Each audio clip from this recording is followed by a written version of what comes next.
안녕하세요, 여러분. 이삭과 함께하는 큐티에 오신 걸 환영합니다. 오늘도 우리 같이 주님을 찬양하며 나아가겠습니다.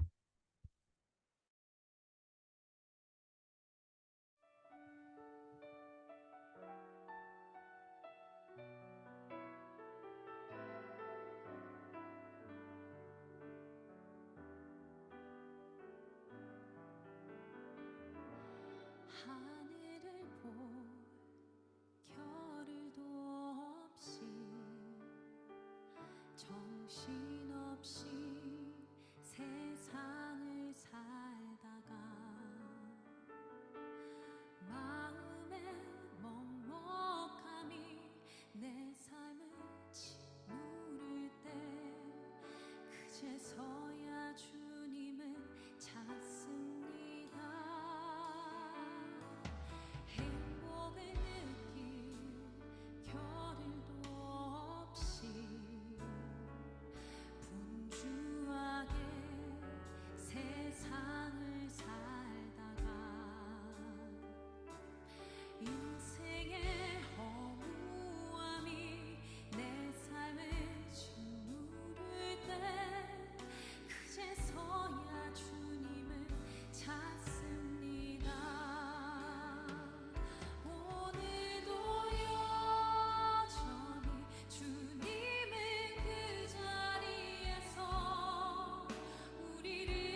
아멘. 우리를 지키시는 하나님 아버지, 우리를 지켜주시고 인도해 주시옵소서. 오늘 말씀을 같이 보겠습니다. 오늘 말씀은 사무엘하 23장, 죄송합니다. 사무엘하 24장, 오늘 사무엘의 하의 마지막 장입니다. 24장 1절에서 14절의 말씀입니다. 같이 보고 묵상하겠습니다. 제24장.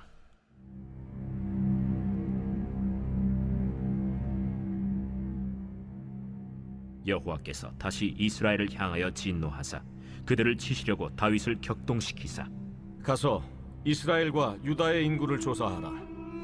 이에 왕이 그 곁에 있는 군사령관 요압에게 이르되 너는 이스라엘 모든 지파 가운데로 다니며 이제 단에서부터 브엘세바까지 인구를 조사하여 백성의 수를 내게 보고하라. 이 백성이 얼마든지 왕의 하나님 여호와께서 100배나 더하게 하사 내 주 왕의 눈으로 보게 하시길 원하나이다. 그런데 내 주 왕은 어찌하여 이런 일을 기뻐하시나이까? 왕의 명령이 요압과 군대 사령관들을 재촉한지라. 요압과 사령관들이 이스라엘 인구를 조사하려고 왕 앞에서 물러나 요단을 건너 갓 골짜기 가운데 성읍 아로엘 오른쪽 곧 야셀 맞은 쪽에 이르러 장막을 치고 길르앗에 이르고 닷딤 호시 땅에 이르고 또 다냐 안에 이르러서는 시돈으로 돌아 두로 견고한 성에 이르고 히위 사람과 가나안 사람의 모든 성읍에 이르고 유다 남쪽으로 나와 브엘세바에 이르니라. 그들 무리가 국내를 두루 돌아 9달 20날 만에 예루살렘에 이르러 요압이 백성의 수를 왕께 보고하니 곧 이스라엘에서 칼을 빼는 담대한 자가 80만 명이요 유다 사람이 50만 명이었더라. 다윗이 백성을 조사한 후에 그의 마음에 자책하고 다윗이 여호와께 아뢰되 내가 이 일을 행함으로 큰 죄를 범하였나이다. 여호와여, 이제 간구하옵나니 종의 죄를 사하여 주옵소서. 내가 심히 미련하게 행하였나이다. 다윗이 아침에 일어날 때 여호와의 말씀이 다윗의 선견자 된 선지자 가세게 임하여 이르시되 가서 다윗에게 말하기를 여호와께서 이와 같이 말씀하시기를 내가 네게 세 가지를 보이노니 너를 위하여 너는 그 중에서 하나를 택하라.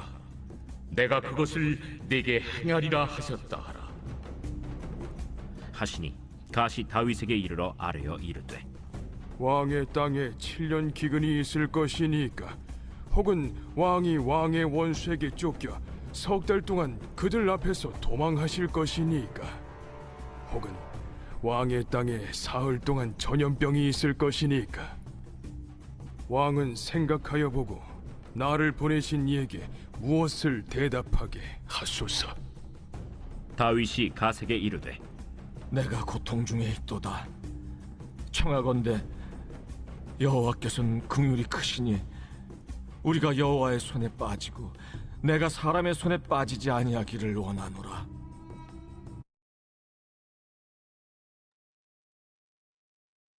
네, 오늘 말씀 보고 같이 묵상하겠습니다. 자, 오늘은 이 다윗의 사실 말년의 이야기들이거든요.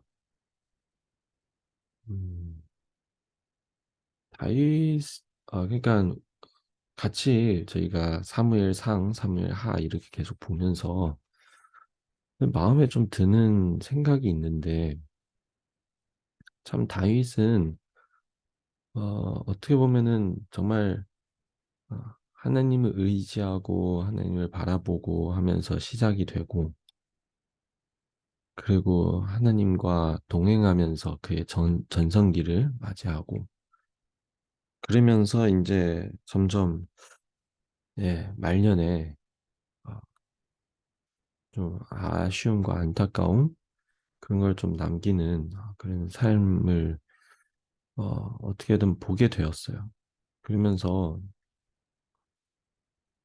이게 현실인 것 같아요. 우리가 마주해야 되고 우리가 알아야 될 현실. 신앙이라는 게 결국은 끝까지 가는 길이라서 내 인생 끝까지. 그래서 어떻게 보면 우리가 세상에 사는 한 그냥 끝이 없어요. 그러면 늘 주님과 동행하고 하는 이것이 어떻게 보면 우리의 삶의 가장 큰 훈련이고, 네, 한 걸음 한 걸음 다 주님 앞에서 우리가 늘 점검하고 늘 그렇게 살아가야 된다는 게 좀 이렇게 보여지는 것 같아요. 우리가 살아가면서도 우리에게 많이 사실 많이 보잖아요.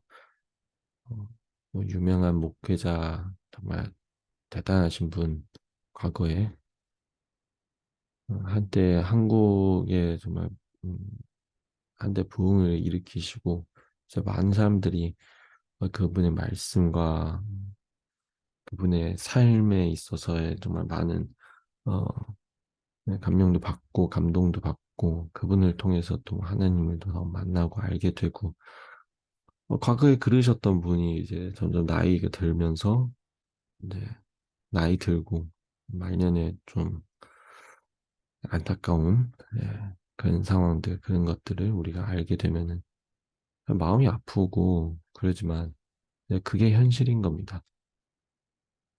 그래서 우리는 그걸 보고 더욱더 조심하고 우리가 스스로 정말 하나님 앞에 더욱더 잘 서 있기를 소망합니다. 오늘 다윗이 하나님이 원치 않는 일을 이제 하게 되는 모습이 보였어요. 그게 뭐냐면은 바로 사람 인구수를 세는 거였죠. 근데 인구수를 세는 자체가 사실 문제가 되지는 않아요. 근데 이제 인구를 세는 지금 시점이 문제인 거예요. 이 시기가. 일단은 1절을 보면은 여호와께서 다시 이스라엘을 향하여 진노하사 그들을 치시려고 다윗을 격동시키사 가서 이스라엘과 유다인 인구를 조사하라 하신지라. 자, 여기에서 이 말씀을 우리가 좀 이해해야 되는 부분이 일단은 여호와 하나님께서 이스라엘을 향하여 지금 진노하고 있어요. 그러니까 진노하고 있는 상태에서 그들을 치시라고 다윗을 격동시키사 그들을 치시라고 그러니까 하나님께서 그들을 치시라고 다윗에게 이제 격동시킨 거죠. 근데 치시라고 격동시켰는데 과연 그들이 뭘까요? 우리가 이 그들을 좀 풀어보면은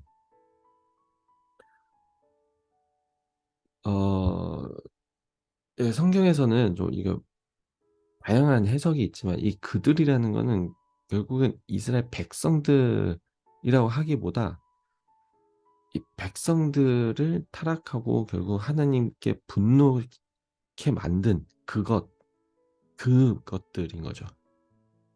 그러면은 그것들이 되게 뭐겠어요? 하나님이 진노할 만한 사건, 상황들은 결국은 한 가지죠. 하나님을 떠나서 이 세상 것, 우상을 따라가고 쫓아가는 것.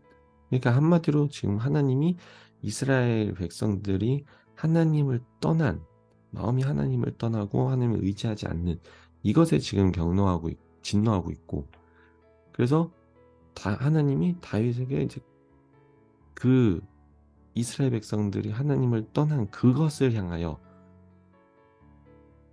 치시라고 사실 그렇게 했는데 근데 지금 다윗이 한 것이 뭐냐 그걸 치신 게 아니고 인구 조사를 하신 거예요. 이 지금 상황 이해하시겠죠? 그러니까 인구 조사 자체가 문제가 되진 않아요. 하나님도 과거에 모세를 통해서도 그렇고 인구 조사를 한 적도 있어요. 근데 인구 조사의 목적은 그 당시에는 하나님이 어떻게 이스라엘 백성들을 성장시키고 이루셨는지를 사실 모세에게 보라고, 이스라엘 백성들에게 알라고 결국 하나님이 인구 조사를 한 건데, 여기에서는 다른 상황이에요. 하나님은 지금 진노하고 있고 다윗에게, 이스라엘 백성들이 하나님을 떠난 그것을 향하여, 떠나게 한 그 이유를 향하여 하나님이 치라고, 없애라고 했는데, 결국은 다윗은 인구 조사를 하게 된 거죠. 그리고 왜 다윗이 여기에서 인구 조사를 했을까? 여러 가지 좀 어, 만약이 있지만, 근데 제가 봤을 때는 지금 이 상황에서 약간, 이거는 제 개인적인 추측이에요. 제 개인적인 생각이고, 하나님이 지금 이스라엘 백성들한테 진노하셨는데, 근데 다윗이 보기에는 아마 그 정도까지는 아닌 것 같다. 그래서 하나님이 다윗에게 이스라엘 백성들을 하나님께 멀리 떠나게 한 그것을 향하여 이제 치라고 하는데, 다윗 생각에는 그 정도는 아니지 않나. 지금 잘 성장하고 있고 지금 이스라엘 백성들이 지금 내 다스림 속에서 정말 잘하고 있는데 하나님 왜 그러시죠? 라고 하면서 결국은 인구 조사를 하면서 내가 지금 얼마나 좀 잘하고 있는지, 어떻게 이루었는지, 그런 것을 이제 생각하는 것 같아요. 근데 물론 뭐 이건 제 추측이지만 어쨌든 다윗이 지금 인구 조사하는 이 자체가 사실 잘못된 거예요. 하나님의 생각과 하나님의 뜻과 의지와는 지금 다른 행동을 하고 있는 거죠. 결국 이 인구 조사를 하게 되었고, 또 이 인구 조사를 하려고 했을 때 그래서 참 재밌는 상황이 또 나와요. 그게 바로 3절이거든요. 오늘은 특별히 우리가 좀 3절을 같이 묵상을 하려고 합니다. 3절에 요압이 나와서 왕에게 이렇게 얘기합니다. 백성이 얼마든지 왕의 하나님 여호와께서 100배나 더 하게 하사 내 주 왕의 눈으로 보게 하시기를 원하나이다. 그런데 내 주 왕은 어찌하여 이런 일을 기뻐하시나이까? 그러니까 지금 요압이 나와서 지금 다윗에게 지금 건의를 하는 거예요. 하나님께서 그 이스라엘 백성들 우리를 100배 더 이상을 하나님이 축복하시고 이루실 건데, 왜 나의 왕은 하나님이 하실 일, 그러니까 원치 않는 일에 있어서 왜 다윗 왕은 하시려고 하나요? 이러는 거예요. 그러니까 참 요압이 맞는 말을 했어요. 하나님 왜, 다윗 왕이요, 왜 하나님이 기뻐하지 않는 일을 하시나요? 백성의 성장과 우리 백성을 지키는 건 결국 하나님이시니까, 하나님은 100배 이상으로 하나님은 더 성장시키고 지켜주시고 만드실 수 있어요. 그럴 거예요. 축복하실 거예요. 근데 왜 다윗 왕은 하나님이 기뻐하지 않는 일을 왜 강행하려고 하나요? 근데 4절에 보면은 결국은 왕의 명령이 요압과 군대 사령관들에게를 재촉한지라. 결국은 이런 조언까지도 다윗 왕의 명령에 순종할 수밖에 없는 상황이 된 거죠. 그래서 결론적으로 봤을 때는 다윗은 지금 인구 조사한 것에 있어서 굉장히 후회를 했어요.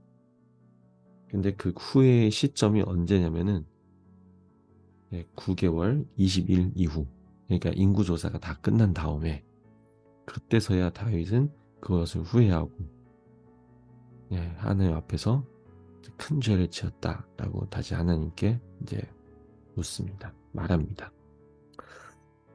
여기에서 일단 몇 가지 우리가 좀 보지만, 오늘은 특별히 좀 요압에 있어서 우리가 좀 같이 이야기를 나누려고 합니다. 우리가 사실 지금 요압을 보면서 한 가지 우리가 공통적으로 하나님의 백성들, 하나님의 자녀들이 공통적으로 부여받은, 공동체 안에서 부여받은 하나의 중요한 역할에 있어서 우리가 같이 좀 나누려고 하는 거예요. 이게 뭐냐면은 바로 하나님 말씀 안에서, 하나님의 마음 기준 안에서 조언을 하고 하나님의 생각과 하나님의 뜻을 우리가 전하는 이 역할을 우리가 같이 좀 감당을 해야 된다라는 좀 그런 마음이 생겼습니다.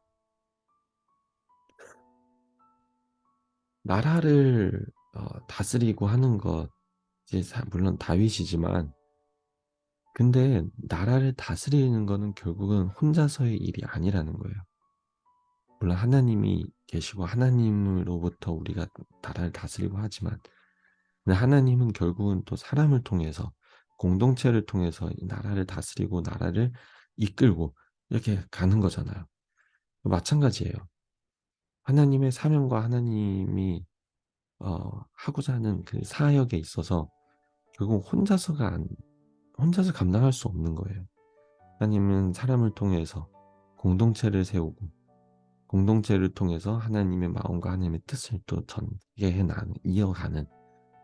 근데 이런 상황에서 사람이다 보니까 우리가 다 개인적인 생각이 날 때도 있고, 또 우리가 어떻게 보면은 또 리더자는 자기의 의견과 생각이 점점 이제 확고하고 완고하고 또 변치 않을 수가 있는 그런 상황이 나와요. 근데 그게 또 하나님에 의한 말씀이고 하나님에 의한 진리고 생각이라면은 저는 믿어요. 이 공동체 모든 사람들은 다 동일한 감동이 올 거라는 걸 저는 생각해요. 하지만 그게 아니라면은 점검이 필요하고 다시 한번 생각이 필요하다는 거죠. 오늘 지금 상황이 그런 거예요. 하나님은 다윗에게 사람 인구, 이제 이스라엘 백성들 인구 수를 세라고 하진 않았어요. 근데 그거는 다윗의 생각이었죠.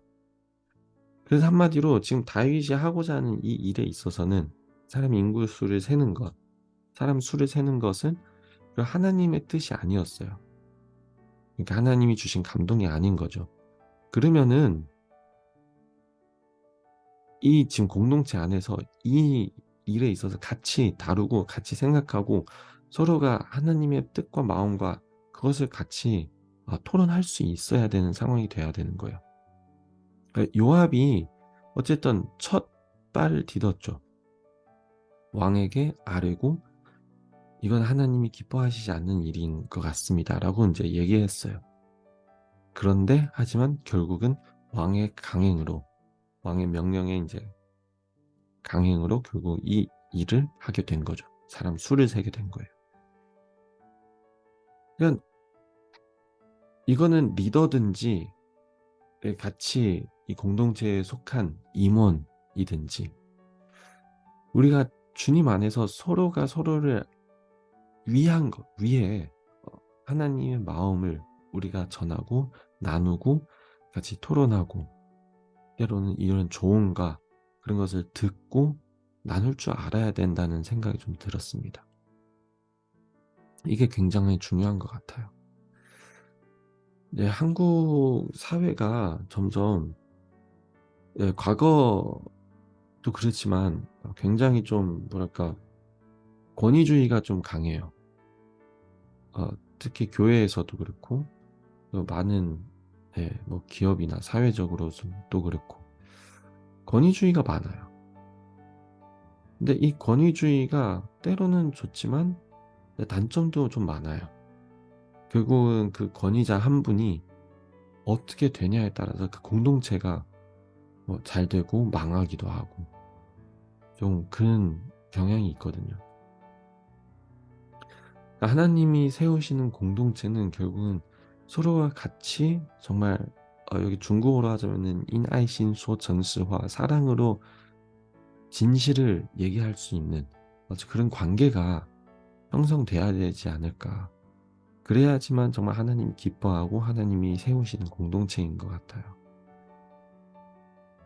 내가 만약에 권위자라면은, 그러면은 나도 내 마음을 겸손케 해서 때로는 내가 실수한 부분도 나도 들을 줄 알고, 같은 공동체 속에서 나오는 여러 가지의 조언과 여러 가지의 말들, 의견들, 이거를 같이 우리가 하나님 안에서 순종하고 듣고 생각하고 그럴 줄 알아야 돼요. 그리고 공동체의 일원으로서, 물론 나는 권위자는 아니지만 공동체의 일원으로서 서로 같이 방향성을 우리가 점검하고 하나님 안에서 그걸 생각하고, 때로는 필요할 때 사랑으로, 하나님의 마음으로, 하나님의 진리 안에서 진실을 얘기하고 같이 나누고 조언을 하고 건의를 하고 그럴 줄 알아야 된다는 생각이 들어요. 근데 이 말은 그냥 단순히 의견을 내 생각을 그게 아니에요. 내 생각과 내 의견을 내는 거랑 하나님의 마음과 하나님의 진실을 전하는 거랑 이거는 완전히 다른 거예요. 근데 마찬가지로 때로도 공동체 안에서 너무 권위를 세우지 않는 어, 그 리더가 있다면은, 그러면은 때로는 문제가 뭐냐면은 공동체 속의 임원들이 그냥 자기 생각을 막 이제 얘기하고, 근데 그 생각에 있어서 과연 정말 하나님의 진리에 맞는 생각인가? 그것도 좀 생각해야 되는 필요성이 있어요.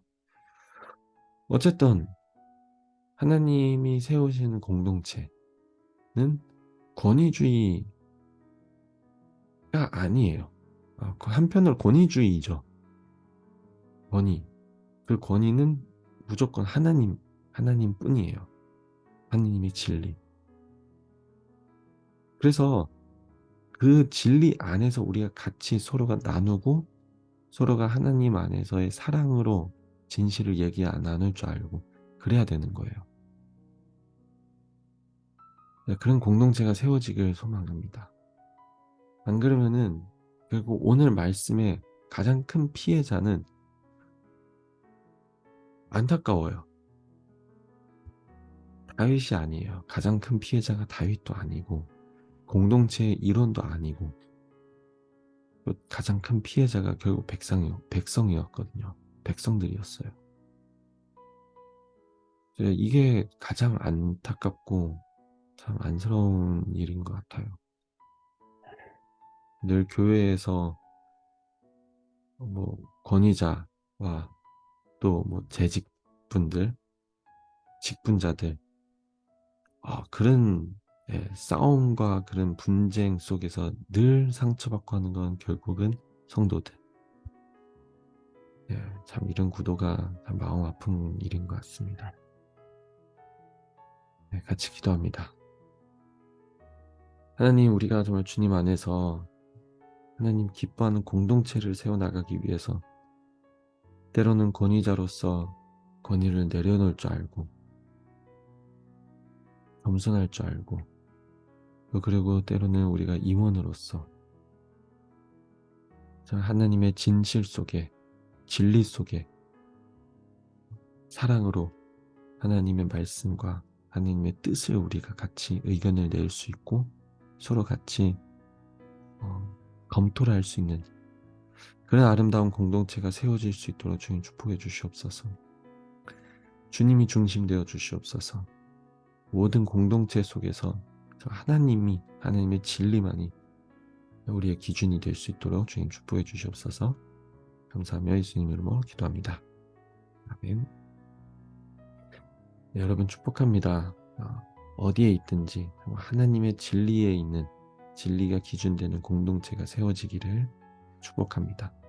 여러분부터 그 중심이 되기를 소망합니다. 내일 또 만나요.